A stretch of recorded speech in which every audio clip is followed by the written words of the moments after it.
Well, kia ora whānau, and welcome to the driver's seat of my car.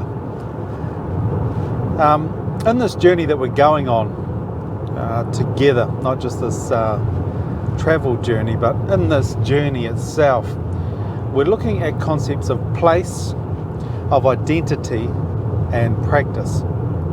And I'm starting off on a journey myself today down to our traditional food harvesting areas, one of our traditional food harvesting areas. So I left nice and early this morning and travelling through the New Zealand countryside, as you can see out there, getting ready to start this journey of mine down to this special place. This place that informs my identity, and this place where we're embedded in traditional practices. So welcome along to the journey. It's good to have you on board as such, and I'll keep you updated of A, where we're going and how we're getting there, but also B, I'll tell you some stories along the way. So it's great to have you on board. Welcome to New Zealand.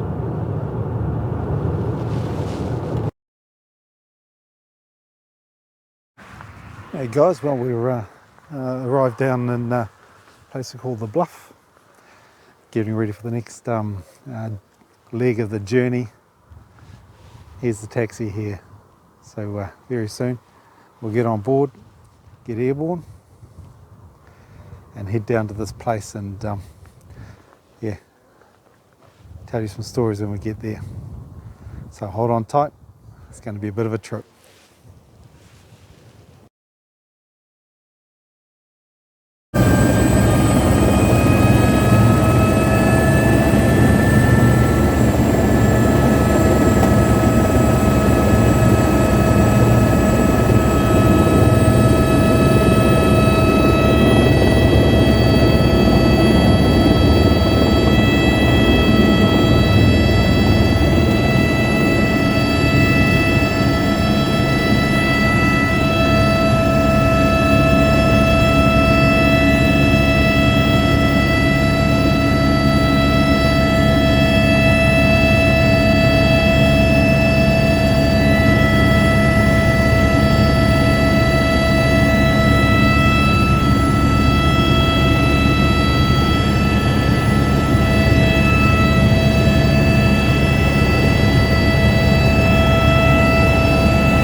And that's all there is to it. Taxi right over. And here we are. And here's one of the Cuzzies. It's been a while since he's seen civilization.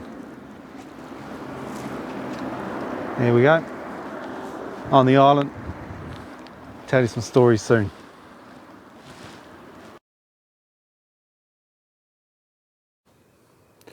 Well, kia ora everybody, and this is pretty much the place that I wanted to take you to.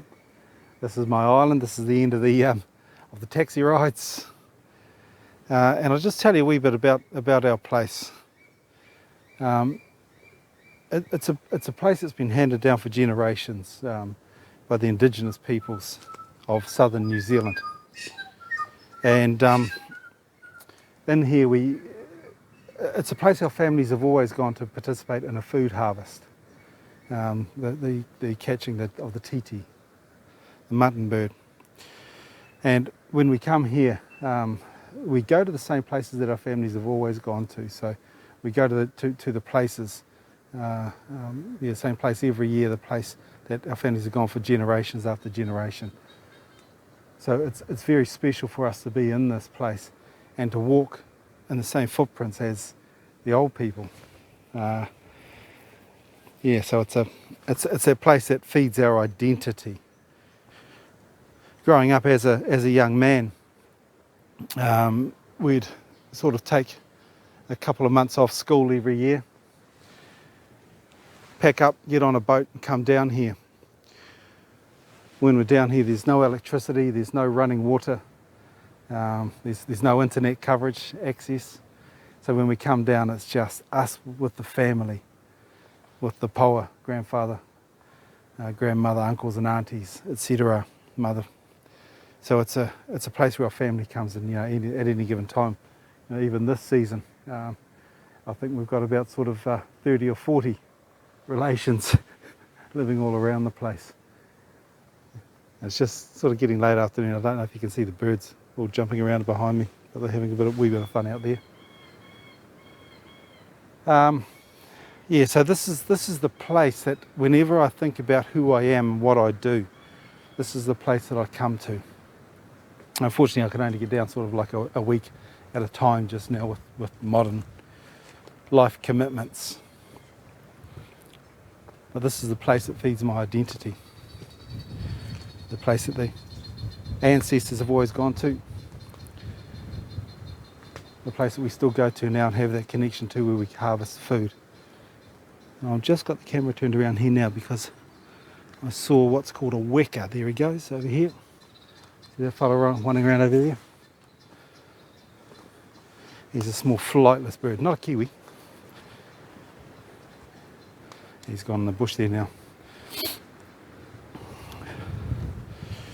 So this is our place. I'll tell you a wee bit about the birds. They're an interesting bird, migratory bird. They migrate around the Pacific Rim. So all around from our place, they leave here at sort of late May and migrate around the Pacific Rim and come back, and they only make landfall back here. And when they make landfall, they come and nest in holes in the ground. So they don't actually nest in trees. They burrow into the ground. And so this is what their holes look like here. You can see actually that's got some fresh scratchings around it, so there'll be a baby in there somewhere. And in the first half of the season, we actually have to spend time lying on the ground trying to get the birds out of their holes. But in the second part of the season, which is now, they come out and they walk around and they get rid of all their downs, etc., and get ready to fly, get ready to leave. And we come out at night, and the windier and rainier the better. They don't like the moon, so those dark, dreary nights. Now, growing up as a young fella, sleeping in a cold house with no electricity, and hearing the poas, the grandfather's feet hit the floor as soon as that rain hits the roof in the middle of the night, 2 o'clock in the morning, getting out. And it's like, I've got to get out and go to work. So it's a very unique place. Unfortunately, I can't show you any of the processes of catching the birds, but I can show you our place and what it looks like. And in locating it, I suppose it's difficult. You have to look on a map. A wee bit of rain coming through just now. but it's difficult to locate without knowing New Zealand. And it's right at the very, very bottom. So the last island that we have in New Zealand is called Rakiura, Stewart Island. And that's should be it over there. You can just see it in the distance. That's Rakiura, that's Stewart Island. And I'll tell you what, I'm right at the edge of a cliff here. It's quite fun coming out here, but a wee bit scary as well. There's a but I'll tell you what, if I get down here, and sorry I can't focus in, but if you look down there you can see some seals sleeping on the rocks down there. Looks like a couple of parents and a baby. You see them? Hopefully you can. So with this place here anyway, that's the bottom, very bottom of New Zealand, and out that way, if we go any further, we're out into the ice. So we're out into Antarctica. So yeah, it gets pretty cold out here. You can see the sea rolling in. Down there, there's a lot of what we call kaimoana, so a lot of paua, abalone, kina, sea urchin, and yeah, a lot of other fish as well. Not really good diving conditions today, but also you see that weed there. That's pretty good for eating if you know how to work it properly. Also use that kelp for preserving food. So the old people would hollow it out and put food in there, and it'd be an airtight container. There's a nice wee surge coming in. I see our seal mates are still down there. I'll tell you what, one of the fun things we used to do as kids is chase seals. I'll get a wee bit closer to the rocks and see if I can see any.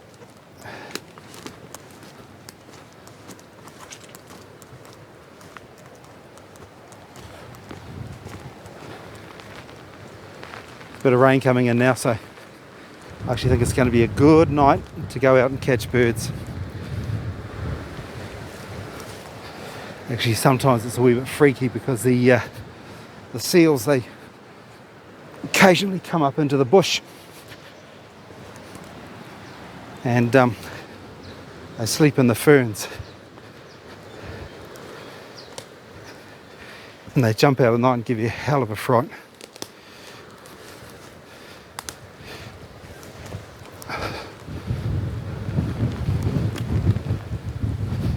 Try not to slip down.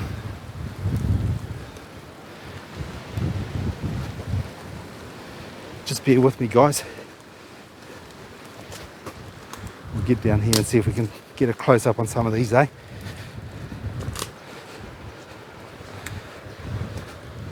They're freaky in the bush, they're also freaky in the water. Sometimes when we're out there diving, the seals come along and they just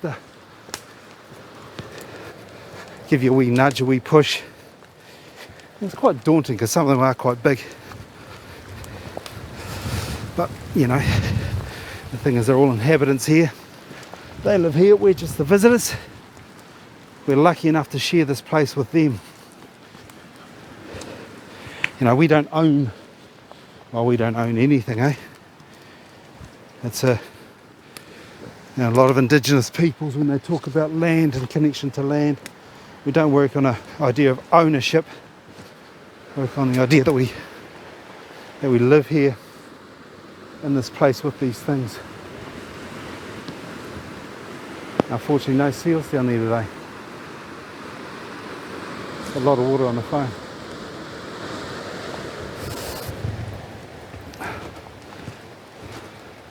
Yeah, so when we're here, we understand the special relationship we've got with this place.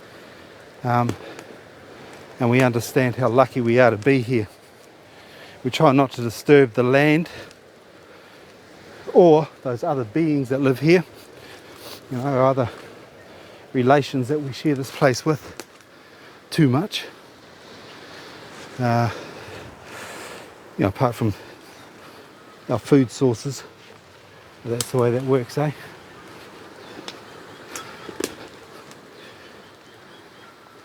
We'll get down on these rocks and have a wee look.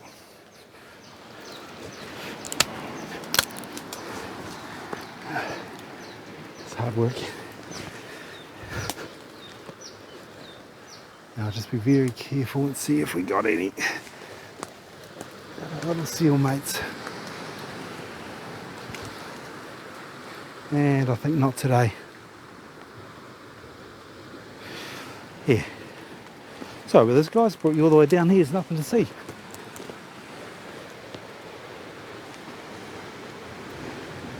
Go down at sea level.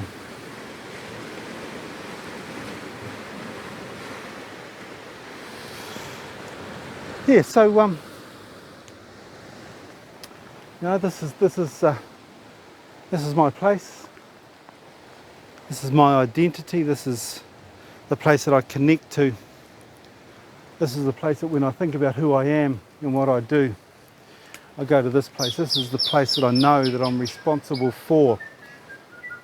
I'm responsible for looking after this place so these trees can grow.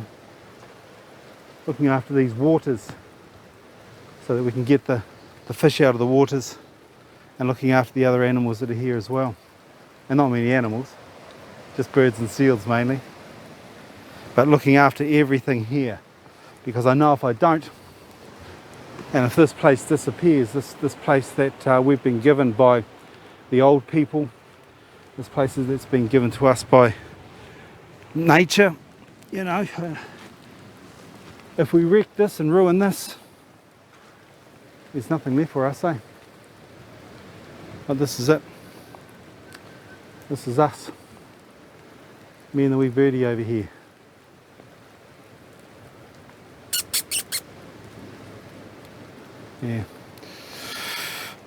Yeah, so thanks for joining me on this trip down here to our island, and I'll talk more to you soon, eh? So take care. See you soon.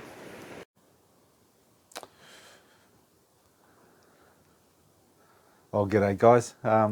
Here we are inside our whare, inside our house. As you can see, it's pretty rudimentary. Down here, there's no running water.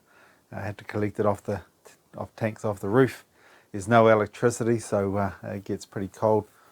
Run some little lights here. You see this little fella? He's just run off a battery in a solar panel. So if the sun doesn't shine, we're in big trouble.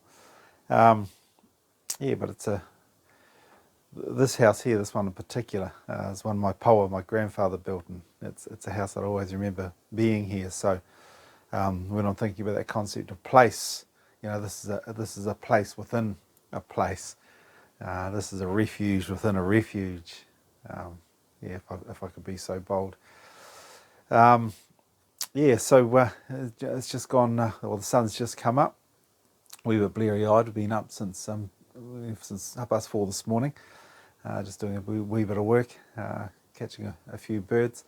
Try to get some footage for you, but your camera doesn't work that well in the dark. Yeah, so you know that concept of place of refuge, that place of home. For me, you know, I quite often dream about being inside this house. You know, sitting beside the old fella and my mum. You know, just talking and reliving those memories in my mind. And you know, at times when I need somewhere to go, even if I'm back in the city. You know, this is the place. These are the four walls. This is the ceiling. These are the maps on the wall that I go to. Yeah, so place can be a built structure. It doesn't have to be flash. Place can be the environment that we live in. Place can be just that thought place that we go to that lets us know who we are. Either those mental or those physical artifacts of place that lets us position ourselves, that hold us, that let us breathe within space. So yeah, so this is one of many short videos, of course, that you'll be watching where I talk about place. Yeah, and our how we create our form of identity within it. going to go back outside, do some more work.